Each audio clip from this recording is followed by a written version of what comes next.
वहिनी, तुमच्या पोराची तुम्ही जेवढी आतुरतेने वाट बघता ना संध्याकाळी शाळेत नाही ना, तेवढीच त्याच्यापेक्षा जास्त आम्ही आमच्या गणपतीची दरवर्षी वाट बघतो.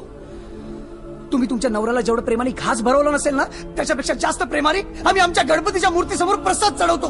तुमच्या लग्नात तुमचा बाप तुम्हाला सासरी पाठवताना रडला नसेल ना, त्याच्यापेक्षा जास्त आम्ही रडतो आमच्या गणपतीच्या विसर्जनाच्या दिवशी.